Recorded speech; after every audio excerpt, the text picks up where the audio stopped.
Good morning dear students.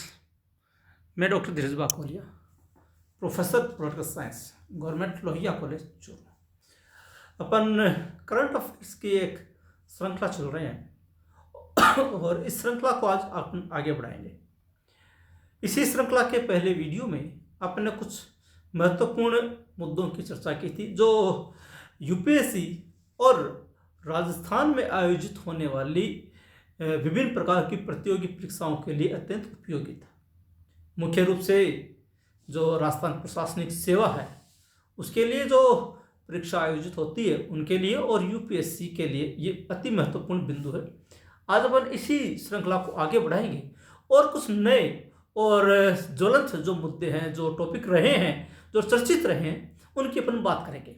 आपसे request है कि अब तक यदि आपने चैनल को सब्सक्राइब नहीं किया है तो कृपया चैनल को सब्सक्राइब करें और कहीं पर भी कोई कन्फ्यूजन हो तो आप कमेंट बॉक्स में जाकर लिखें। आज का अपना पहला बिंदु रहेगा 16वां वित्त आयोग। वित्त आयोग के बारे में हमारा जो संविधान है, संविधान के अनुच्छेद 280 में इसके प्रावधान किए गए।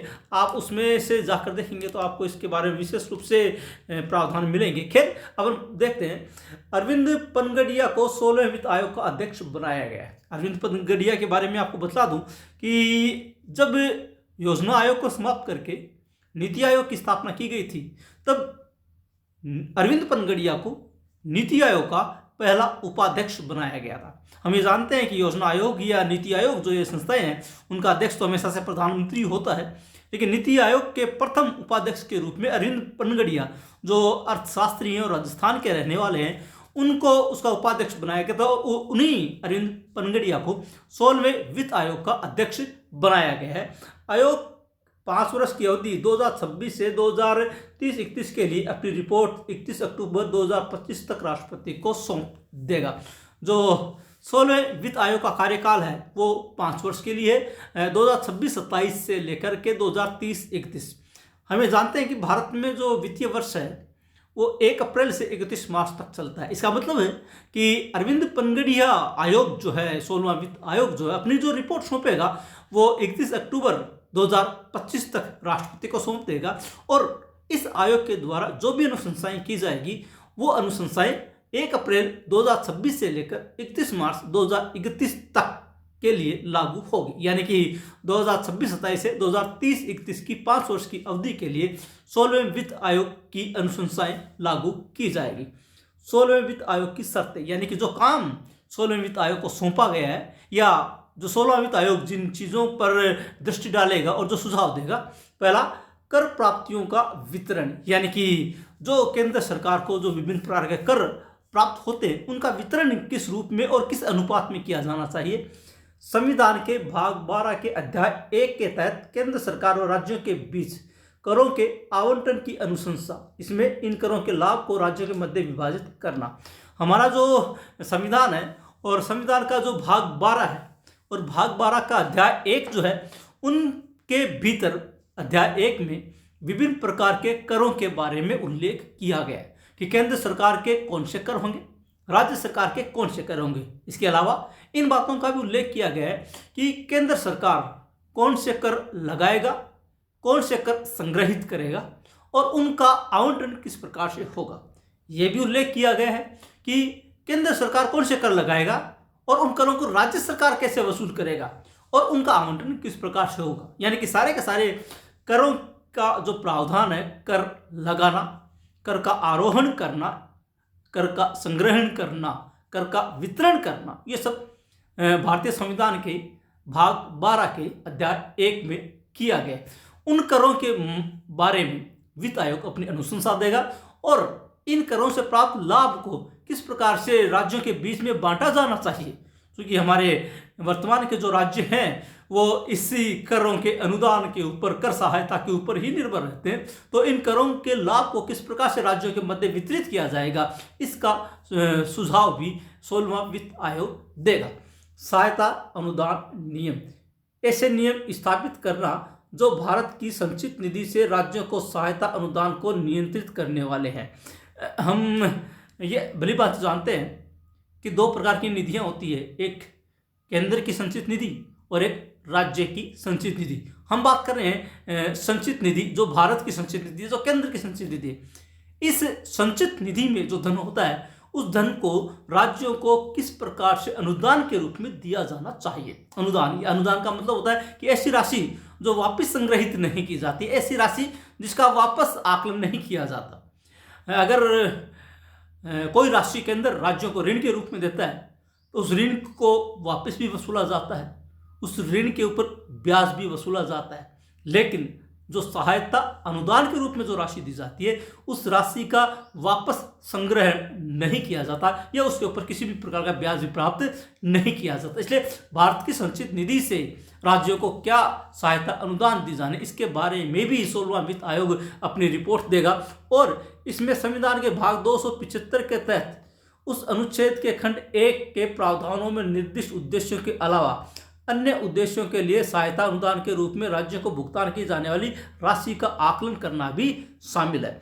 मतलब किन किन चीज़ों का आकलन ये आयोग करेगा। अनुच्छेद 275 में जो बातें लिखी गई है, उस अनुच्छेद के खंड 1 में जो जो प्रावधान किया गया, उनके अलावा और भी कोई भी ऐसी चीज़ जो इस वित्त आयोग के द्वारा अनुशंसा की जानी चाहिए या ये वित्त आयोग उसके बारे में अनुशंसा करना चाहे तो वो अनुशंसा कर सकता है, राशि का आकलन कर सकता है। ये 16वें वित्त आयोग के ऊपर निर्भर करता है। स्थानीय निकायों के लिए राज्य निधि में वृद्धि। राज्य की संचित निधि में सुधार के लिए रणनीतियों की पहचान करना। इसका उद्देश्य राज्य भर में पंचायतों और नगर पालिकाओं के लिए उपलब्ध संसाधनों को बढ़ाना है।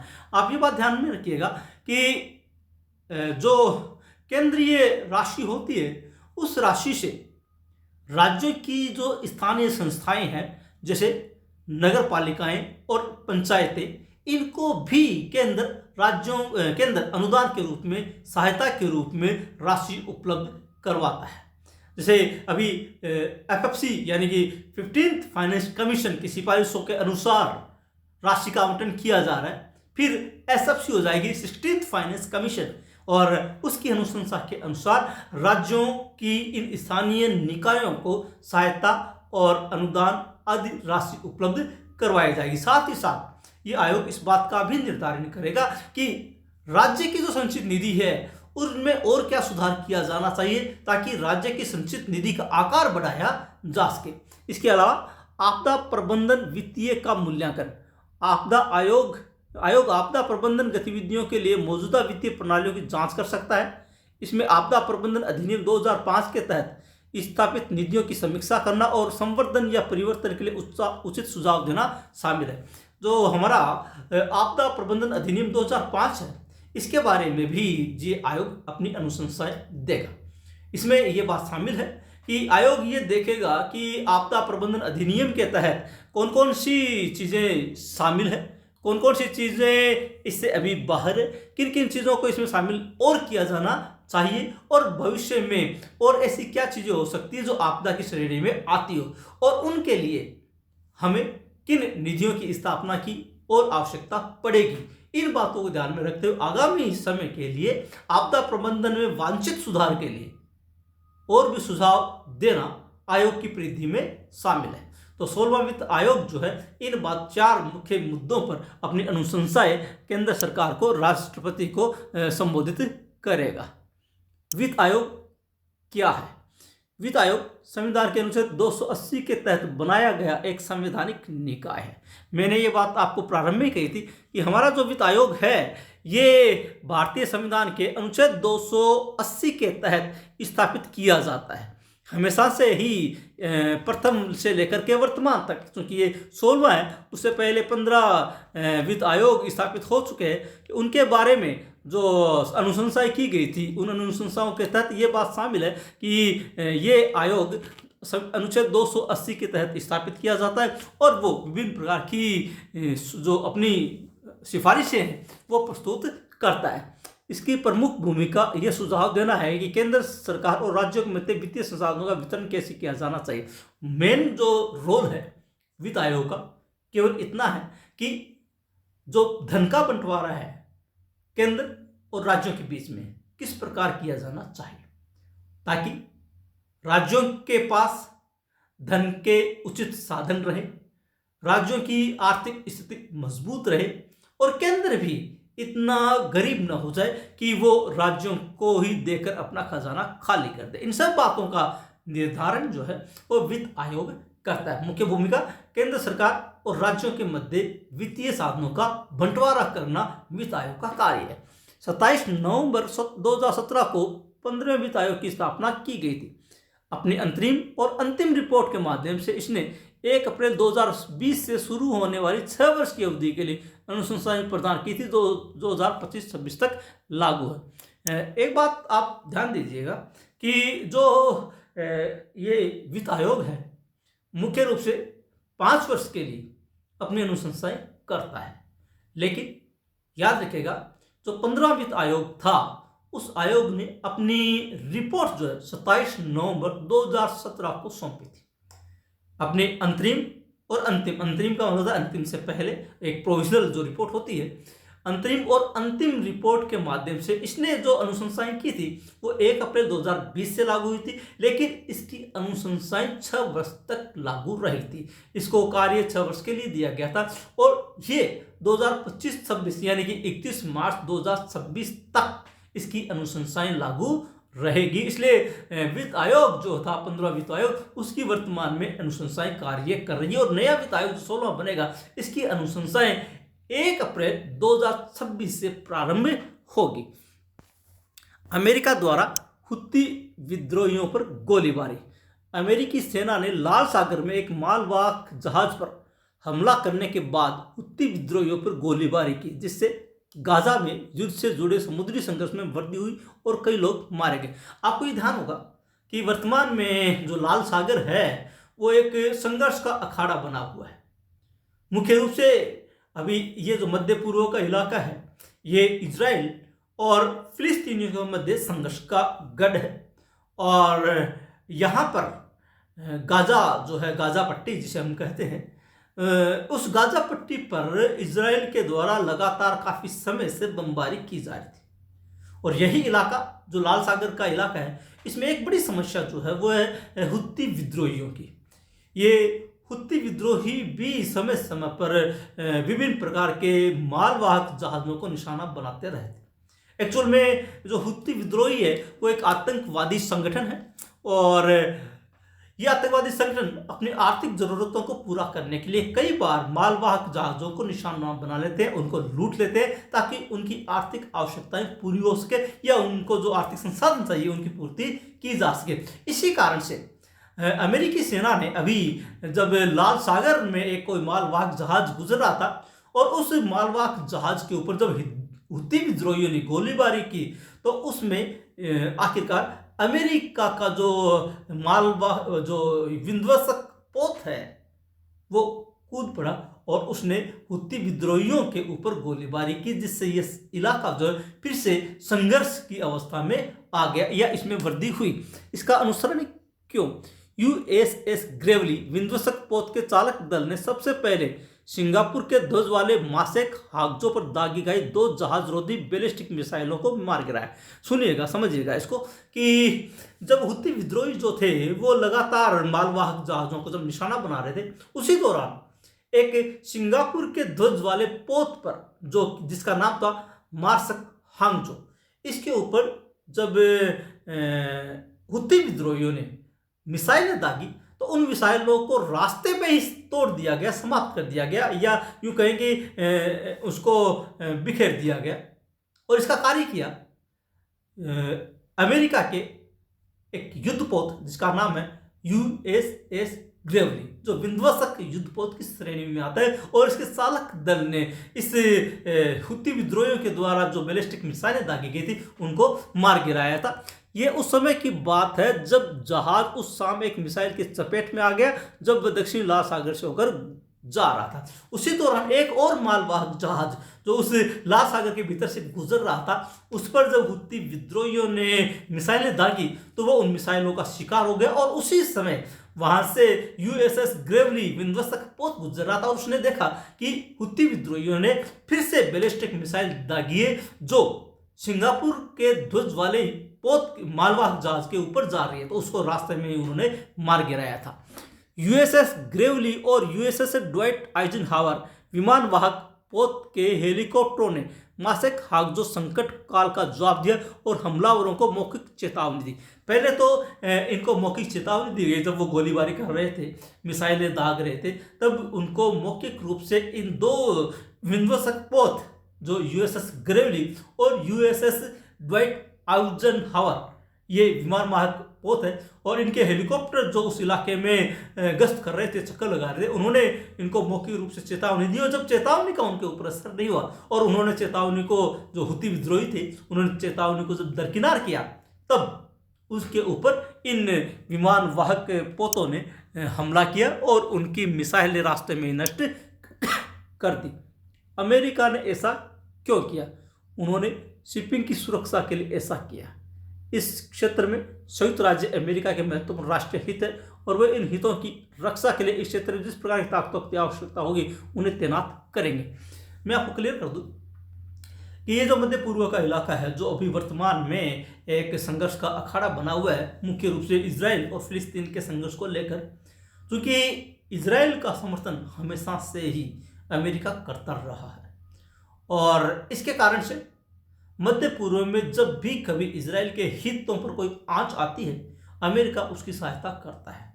और इसी दौरान चूंकि ये इलाका जो मध्य पूर्व का इलाका है, लाल सागर का इलाका है, और इस लाल सागर के इलाके पर अमेरिका किसी भी और विद्रोहियों का कोई भी कब्जा होने देना नहीं चाहता, कोई भी नियंत्रण स्थापित होने देना नहीं चाहता। यूं कह लीजिए कि इस इलाके में किसी और की बादशाहत उसको मंजूर नहीं, क्योंकि हुती विद्रोही इस इलाके में आने जाने वाले जो भी मालवाहक जहाज है उनको निशाना बनाते रहे। एक दूसरी बात, और इस इलाके से अमेरिका और यूरोप का काफी लंबा चौड़ा व्यापार होता है। लगभग विश्व व्यापार का 12 से 14% जो है वो इस इलाके से होकर गुजरता है, इस लाल सागर से होकर गुजरता है। और इस लाल सागर के ऊपर हुती विद्रोहियों का कब्जा होना या हुती विद्रोहियों के द्वारा इस प्रकार की कार्रवाई करना, ये एक तरीके से अमेरिका को अप्रत्यक्ष चुनौती है।